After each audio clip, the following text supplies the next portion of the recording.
So last week we posted a fresh series of blogs called Generation Z, a post-world everything.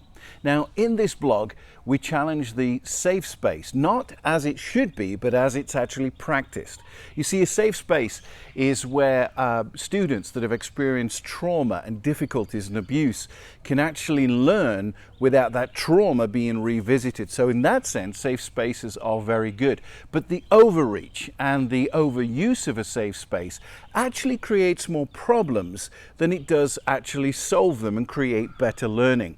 Now from that blog, we had many responses and we put them in three categories. So what I'd like to do is share those three categories with you in response to a safe space. The first category was absolutely unavoidable. It involved the current looting and rioting that is happening in the country right now because of racism once again making its way to the surface, which never really gets resolved, and I pray it really does. I pray this is a different time that brings resolution to racism. But in those categories of responses, we had a paradigm. We had those who want the safe space, its overuse and its overreach, but we also had those that wanted the freedom of speech to speak out against these social evils that prevail against us. Well, the response to that is simply this: you cannot have it both ways. You cannot be in a safe space and speak out.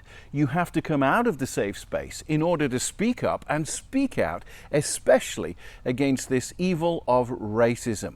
So that was the first category that came out of the blog about the safe space. The second category was more along the lines of, what does the Bible say? Well, the Bible actually talks about a safe space as being hidden with Christ in God. But the Bible also tells us that Christ actually left the side of God and became incarnate. He became human like me and you. So he left his safe space and came to an unsafe world. And the Bible also tells us that while we were sinners, Christ died for us. The Bible also tells us that he was pierced for our transgressions.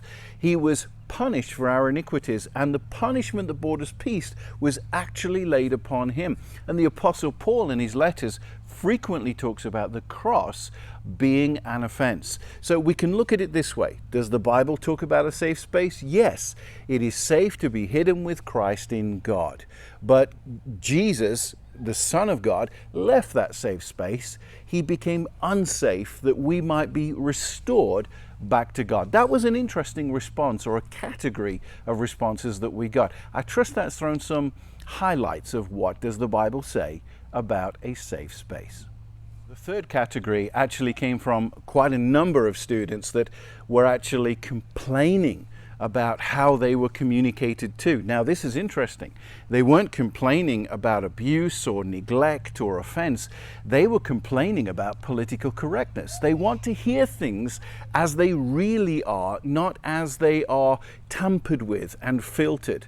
So in other words, people like David Kinnaman, they recognize Gen Z as being in the environment of Babylon, not in the environment of Jerusalem. What that means is there was a whole generation in the Old Testament that grew up in Babylon that knew nothing of Jerusalem and the temple and all the experiences of God around Jerusalem and its temple. But they did understand the pluralistic, multiple belief system of Babylon, and that is typical of Generation Z. So what Generation Z are saying is, speak to us in our context, not in a religious one, but in our context that we are in the 21st century that is very much like Babylon.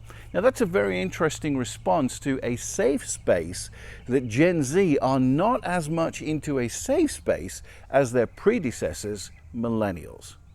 If you enjoy reading blogs and responding to those blogs, and then enjoy videos like this that address the questions or the statements that came about because of those blogs, I would love to hear your thoughts. I would love to hear what you have to say. It will be unfiltered, it won't be censored, and I promise to address it. Hey, thanks so much for taking your time to watch this video. God bless you.